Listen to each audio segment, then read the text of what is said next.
नमस्कार। ग्रहों की गोचरीय स्थिति पर रेगुलर वीडियो पाने के लिए साप्ताहिक राशिफल, मासिक राशिफल, त्रैमासिक राशिफल और ग्रहों के बाकी गोचर पर भी रेगुलर अपडेट्स पाने के लिए, जिसके हिसाब से आप अपने जीवन में थोड़ी गाइडेंस प्राप्त कर सकें, इसके लिए मेरे चैनल को अवश्य सब्सक्राइब करें। जिन लोगों ने सब्सक्राइब कर रखा है वो ऑल ये जो नोटिफिकेशन सेटिंग होती है इसको क्लिक करें, क्योंकि कभी कभी कुछ लोग बोलते हैं उनको नोटिफिकेशन नहीं मिलती। आशा करता हूं चैनल को सब्सक्राइब करेंगे और रेगुलर वीडियोस अवश्य आप देखेंगे। नमस्कार। ओम गणेशाय नमः। ओम नमः शिवाय।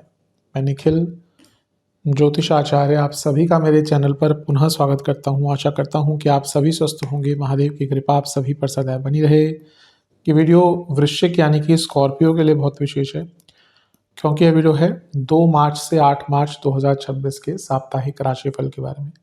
कैसा रहेगा आने वाला सप्ताह वृश्चिक के लिए। जो मेरा साप्ताहिक राशिफल होता है वो प्रमुखतः चंद्रमा और उनकी गति पर आधारित होता है।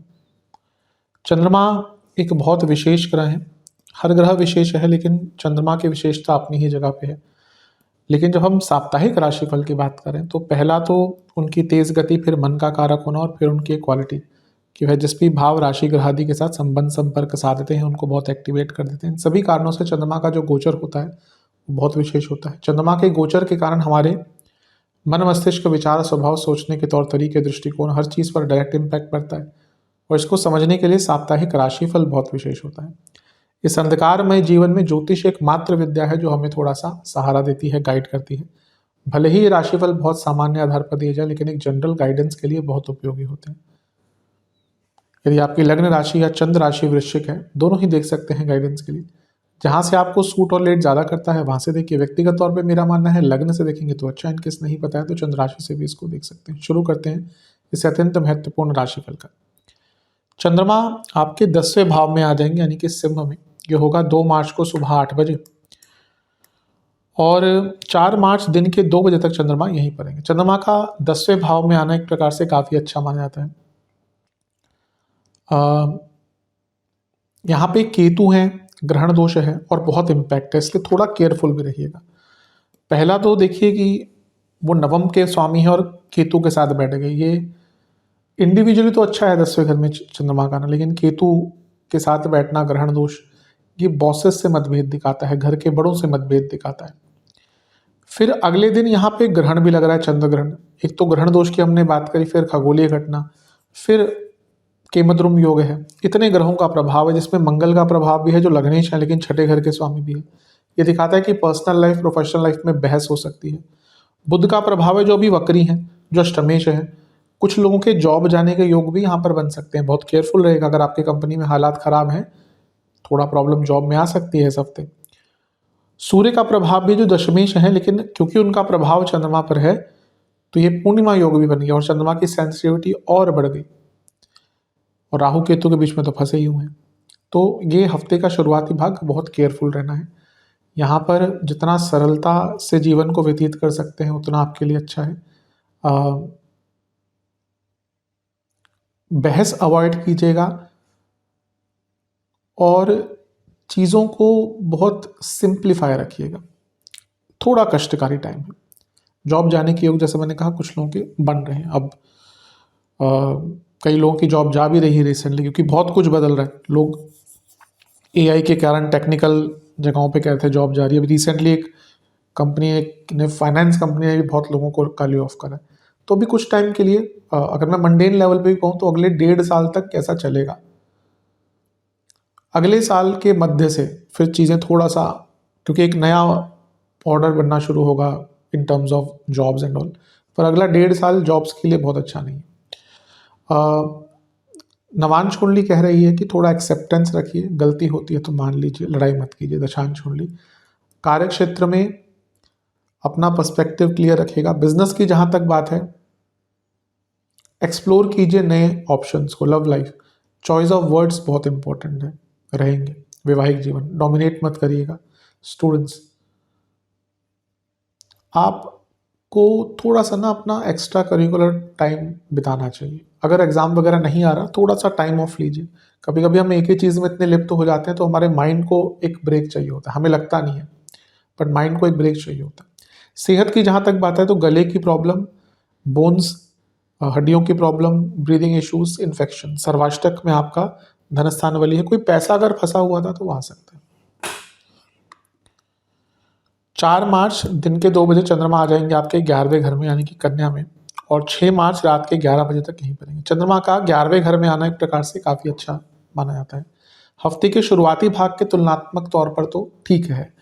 हाँ, यहाँ पे शनि शुक्र का प्रभाव है, बात करेंगे, लेकिन भाग्येश का लाभ स्थान में जाना यानी कि भाग्य की वृद्धि होगी, सकारात्मकता आएगी, शुभता आएगी, स्थिरता आएगी। मंगल का प्रभाव अभी भी है जो लग्नेश है, तो ये बल अपने आप में प्रदान करता है, क्योंकि ये लग्नेश और भाग्येश का एक मिलन हो रहा है और बहुत नेगेटिव इन्फ्लुएंस नहीं है। और मंगल छठे घर के स्वामी हैं, ये भी उपचय भाव, ये भी उपचय भाव, मंगल उपचय भाव के स्वामी हैं। तो ये कनेक्शन बता रहा है कि काम भी आपके बनना शुरू हो जाएंगे और लक्ष्मी प्राप्ति के योग भी हैं। शुक्र का प्रभाव भी है जो अपने आप में धन प्राप्ति की बात, शुक्र चंद्रमा की जोड़ी बहुत अच्छी होती है। अगर कुंडली में शुक्र चंद्रमा समसप्तक हैं, साथ में बैठे हैं, उसको बहुत अच्छा।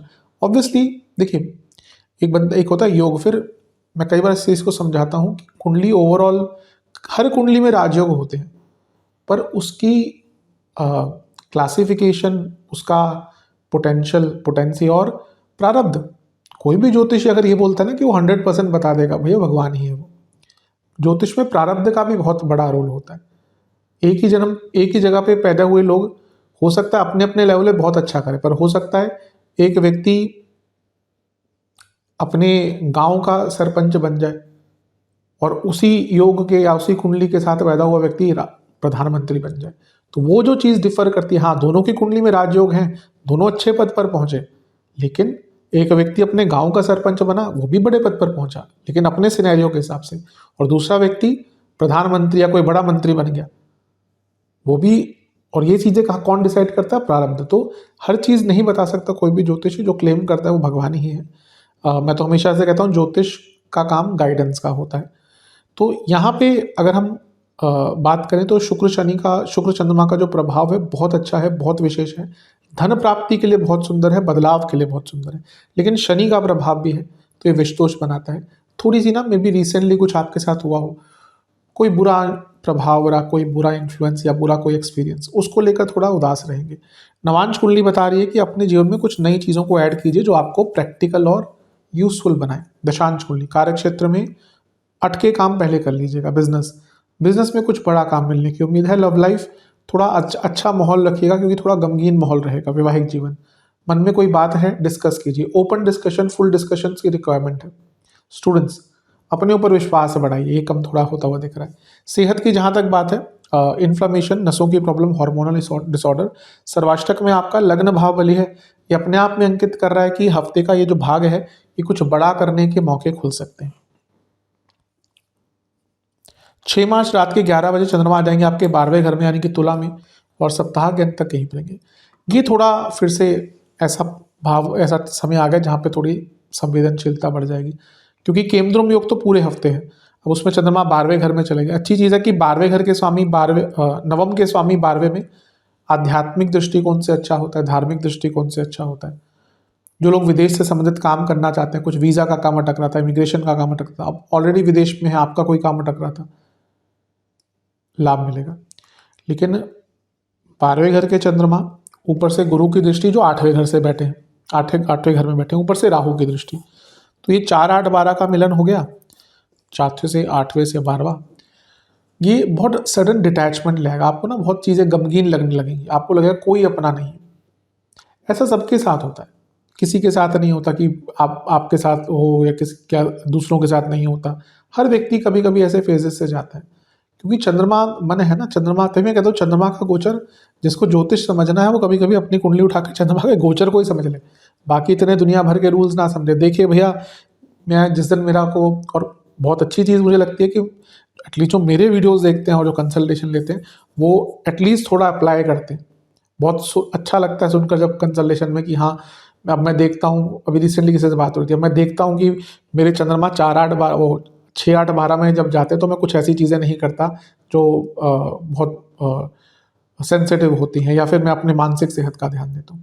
तो लोग अच्छा लगता है लोग कि लोग थोड़ा सा ज्योतिष से अपने आप को कनेक्ट कर पाते हैं। यही मेरा औचित्य था जब मैंने चैनल स्टार्ट किया था, और आज बहुत अच्छा लगता है कि इतना टाइम हो गया और लोग कनेक्ट करते हैं। खैर, यहाँ पे अपनी मानसिक सेहत का ध्यान दीजिएगा और अपने अ, खर्चों पर नियंत्रण कीजिएगा। बड़ों से बातचीत बहुत तमीज से कीजिएगा, हमेशा ही करनी चाहिए, लेकिन यहाँ पे ध्यान से। और राहु बृहस्पति का प्रभाव भयंकर ओवर थिंकिंग करवाएगा। नवांश कुंडली, एक्सपेक्टेशन कम रखिए। दशांश कुंडली, डाउन टू अर्थ रहिए। कार्य क्षेत्र में, बिजनेस बिजनेस में कमिटमेंट्स की प्रॉब्लम आएगी आपको, आप ढंग से कमिट नहीं कर पाएंगे चीज़ों पर। मे भी कुछ पर्सनल लाइफ में चल रहा है ऐसा। लव लाइफ,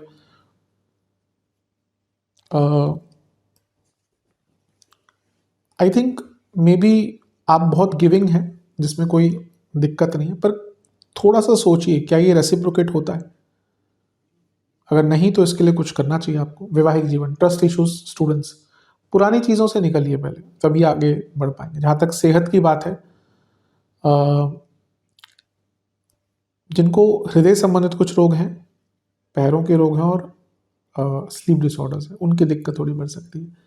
सर्वाष्टक में आपका धन स्थान ही बली है। जो लोग विदेश का कुछ काम करते हैं, लाभ बहुत होगा धन का।